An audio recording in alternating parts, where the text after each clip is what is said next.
A minute of silence in memory of those who died in the disaster in Russia's south opened President Vladimir Putin's meeting with the country's ambassadors and envoys today.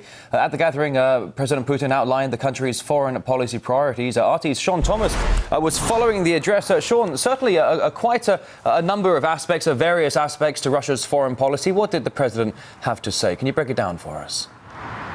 Well, certainly, Rory, this meeting is with Russia's ambassadors and foreign ministers, and it's the president's chance to outline Russia's foreign policy agenda for the coming period. And in fact, in this, he said that this is the group that needs to properly assess and forecast what is happening in the world and also actively promote Russia's agenda.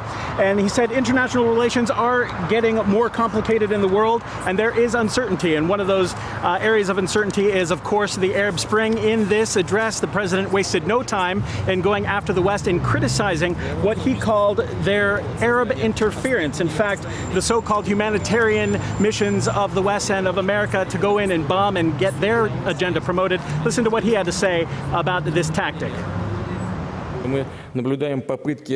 We see some of our foreign partners striving to maintain their influence, and often our partners act unilaterally, which goes against international law. We see this in so-called humanitarian operations, export of the airstrike democracy, interference with internal conflicts. I see that the process of reforms in North Africa and the Middle East is controversial and unbalanced. And many of us remember vividly the tragic events in Libya. These scenarios must not be repeated in other countries, such as Syria. Now, it is interesting that this is Russia's foreign policy, but he did turn to some U.S. Things that are happening right now. He did say that this is a pre-election period in the United States and that there have been hostile comments and rhetoric that are a throwback to a Cold War era. In fact, he warned American politicians against trying to earn points by using harsh anti-Russian comments and ideological stereotypes, which Russia is trying to step away from. Now, one area that Russia and the United States have differed greatly is that of Syria. In fact, America has been very harsh about Russia's stance on Syria.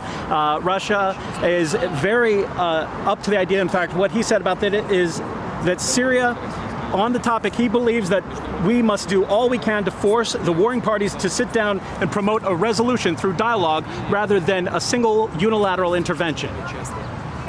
Yeah, that's exactly right, Sean. Also saying right on the tail of what you mentioned there, President Putin saying that the tools of influence that Russia will use must be pragmatic, but at the same time, simple. RT's Sean Thomas there, right outside the Ministry of Foreign Affairs. Thank you.